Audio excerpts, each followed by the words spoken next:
You don't have to come back ever, haha. My mother-in-law said those mean words to me when I decided to go back to my family home and stay there for a while to have a baby.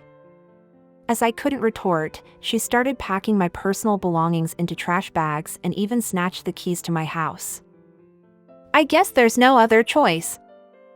I grabbed my bag with just valuables in it and hurriedly made my way back to my family home. My mother-in-law wore a triumphant expression on her face, but little did she know that hell was about to descend upon her. My name is Charlotte, and I'm 28 years old. I work for a publishing company as a writer. I used to go to the office, but now I work from home due to the change in work style at the company. At first, I thought it would be difficult to concentrate on work at home, but after trying it, I found that it was not so bad, and I feel that I can work efficiently without wasting time. I got married to my husband, Mason, who is 2 years older than me, 2 years ago. Even after we got married, he respected my desire to continue working and supported my career. He had lived alone for a long time, has good housework skills, and takes the initiative to do household chores, saying whoever can do it should do it. He is still the same kind and wonderful husband I'm proud of, just like the way he was before we got married. I used to work from home half of the week, but recently, I transitioned to full-time remote work. The reason is because I recently found out that I was pregnant.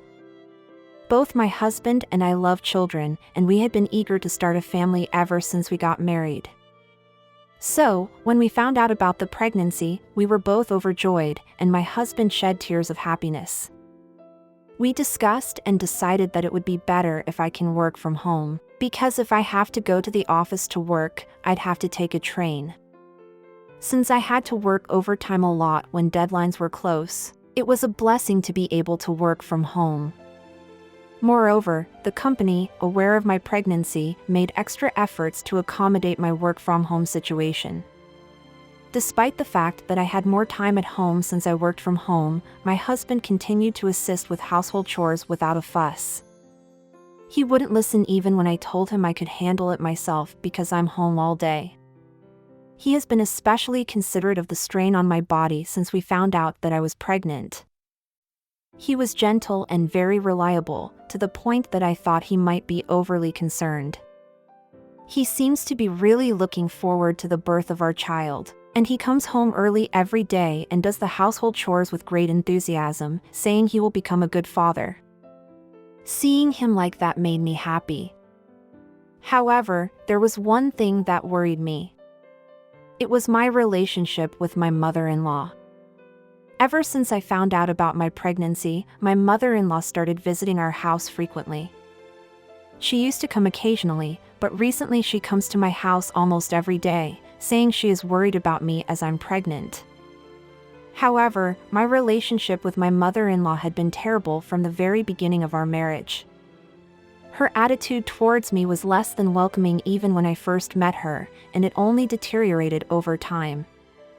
She is so harsh on me that I can clearly tell that she hates me. "Why did Mason marry someone like you?" She would say mean things like that to me whenever my husband wasn't around. She seems to love my husband, who is her only son, so much, and I think she feels that I have taken her precious son from her. My mother-in-law said that she wanted to live with us when we got married, but my husband turned down her idea softly at the time. I believe this refusal still gnawed at her. When we turned down the idea of her moving in with us, she didn't back down easily, and she gave us a condition that we'd live close to her house if we are not going to live with her. We reluctantly agreed, and perhaps that wasn't a wise choice in hindsight. In the beginning, I tried my best to get along with my mother-in-law and endured her presence. However, it seemed like an impossible task. She would find excuses to call me and show up unannounced. It would be fine if she just came, but every time she came, she complained. Her complaints were all unreasonable, too. She suddenly comes over while I am folding laundry, and when I let her in the house, she gets angry at me that the house is messy. She doesn't understand that I work from home and assumes that I am not working because I'm home. Though I explained to her many times about remote work, she wouldn't listen, and she believes that I'm not working. Eventually, she started calling me a terrible wife who doesn't work or do house chores. Every time I saw her, she had something negative to say, and I honestly grew to dislike her. My husband warned my mother-in-law several times that it is bothersome when she shows up suddenly. Then my mother-in-law, instead of being remorseful, said she would live here. If I lived here, it wouldn't be an unexpected visit, right? She said, smiling with her strange logic. I thought she was joking, but I guess my mother-in-law was serious when she said that. To my surprise, she brought a lot of her belongings to our house. Even my father-in-law tried to reason with her and suggested she should return home. However, my mother-in-law would not listen to him at all, saying she was doing it for me. Charlotte is pregnant, so I will do the housework. It will put Mason's mind at ease, too, she said, and manipulated my husband and father-in-law. According to my mother-in-law, she was a caring mother-in-law who catered to a pregnant woman's needs, but the reality was far from that. When my husband was at work, my mother-in-law abused me verbally and nitpicked the housework I did regardless of whether I was working or not. She was being selfish, telling me that the way I fold laundry was wrong, or that the food was too salty when I made lunch. She would tell me to move faster as my belly was getting bigger and bigger and I was having a hard time moving. The time alone with my mother-in-law was so painful that I thought I would rather have gone to the office if I had to go through this. While I could endure her harsh words, I was genuinely troubled by her interference with my work. I'm sorry, Paris, but I have work that needs to be completed today. I once said this gently, hoping she'd refrain from disturbing me. However, she became even angrier. Stop lying! You have nothing but time, yet you don't even do housework. That's enough, you liar! She shouted and called me a liar. Dealing with my mother-in-law was incredibly stressful. For the sake of my unborn child, I tried my best not to provoke her. Interestingly, in front of my husband, my mother-in-law put on an entirely different facade. When he returned home, she would try to boost her own image by claiming that she did all the household chores. I didn't say anything, even though I was thinking, who is the liar here? However, my husband saw through her act and never believed her. I know you are the one who is doing the housework perfectly. Thank you. Even if I didn't say anything, he secretly thanked me when my mother-in-law wasn't around. I refrained from speaking ill of my mother-in-law, but my husband seemed to understand everything. One day, he made a suggestion with a serious face. My mom doesn't seem like she's going to leave anytime soon. I think this situation might negatively affect our child if it continues. I believe it's best if you go back to your parents' house for the time being. It was something I had thought about, but I never expected my husband to suggest it, which made me very happy. He must have been thinking a lot for me and our child. He also had another suggestion. The preparations are going smoothly. My husband and I decided on me going back to my parents' house for the childbirth and informed my mother-in-law about it. We kept it secret until we had a definite date in mind since we didn't know what my mother-in-law would say. When the date was set, we told her while we were worried that she might say that she would not allow me to go back to my parents' home. Though my husband and I were nervous, surprisingly she didn't say anything like that.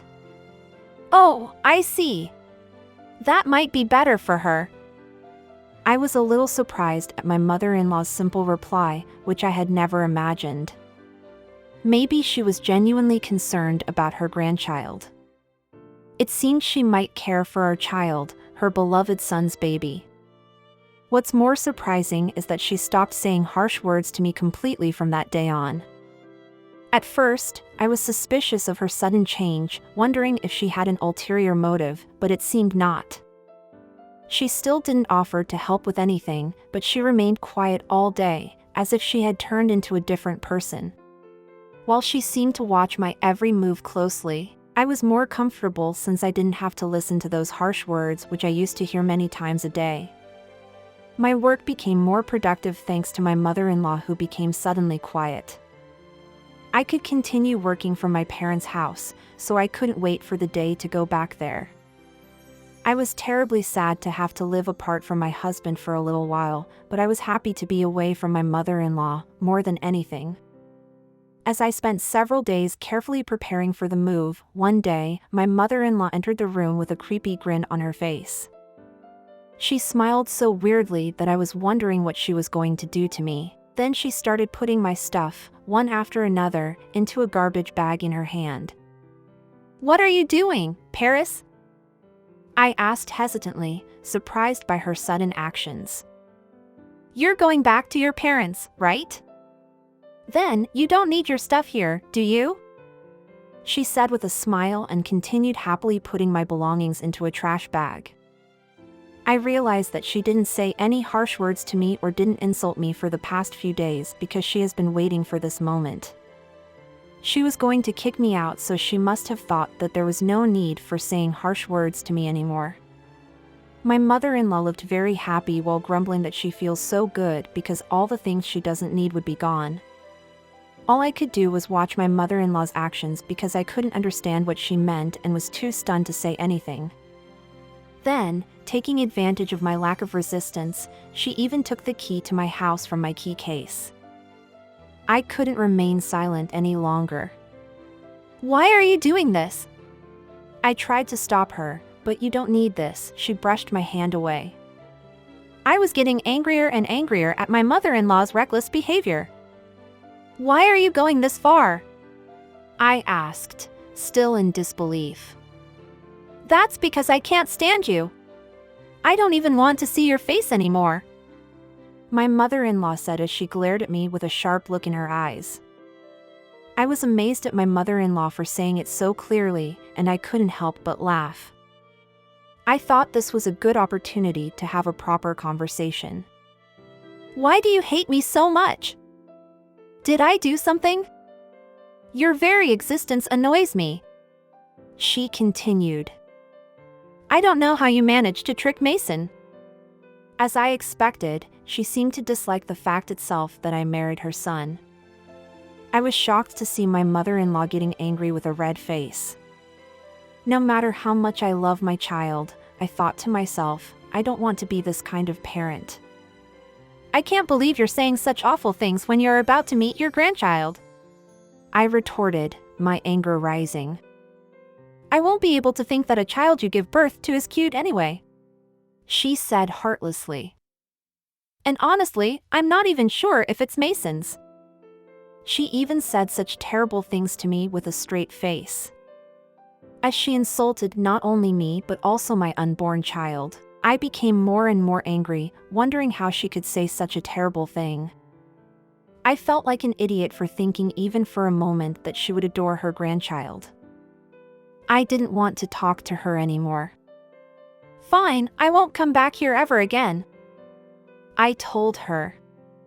In response, she pushed my back while saying "leave right now," with a delighted expression on her face. She pushed me out with such force that I thought she had forgotten that I was pregnant. She even threw my shoes at me as she kicked me out and slammed the door shut. I was about to burst into tears with anger and hatred towards my mother-in-law, but I held back. Fortunately, I had my cell phone with me, along with some electronic money. I wanted to at least take my bag, but I didn't want to see my mother-in-law's face ever again. My husband was still at work. Having no choice, I called my parents and decided to go back to my parents' home earlier than planned. The next day, I returned to my parents' house for the first time in a long time and spent the day relaxing. I had to come back suddenly yesterday, but my parents welcomed me warmly and I told them all about my mother-in-law.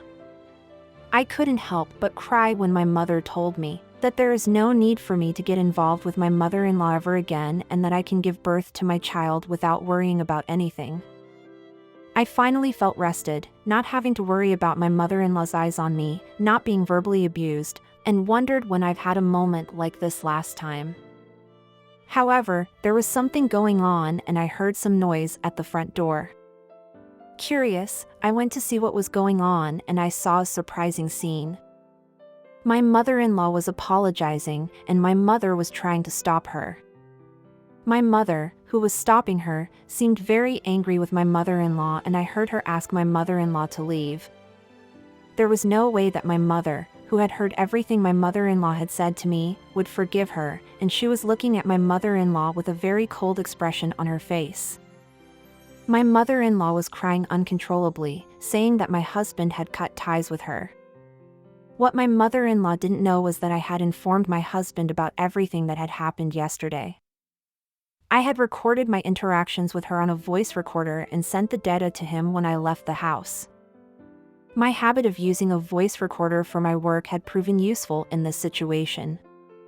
Upon listening to the recording, my husband became furious and he said that he would talk to her, so he probably told her that he was cutting ties with her. My return to my parents' home wasn't solely because of what happened with my mother-in-law the previous day. As a matter of fact, when my husband suggested me that I go back to my parents' home for childbirth, there was one more thing he suggested. He mentioned that he might receive a job transfer and he suggested that we move. Although he was going to reject the transfer due to my pregnancy, he started thinking that it might be a good opportunity to separate ourselves from my mother-in-law. Furthermore, the new location would be near my parents' house, so I agreed to the suggestion, of course. My husband had spoken to my parents about it, and they agreed to support us. I thanked my husband and we had been secretly making preparations for this move. When I went to the front door, my mother-in-law was sobbing and saying that my husband told her that he was moving out.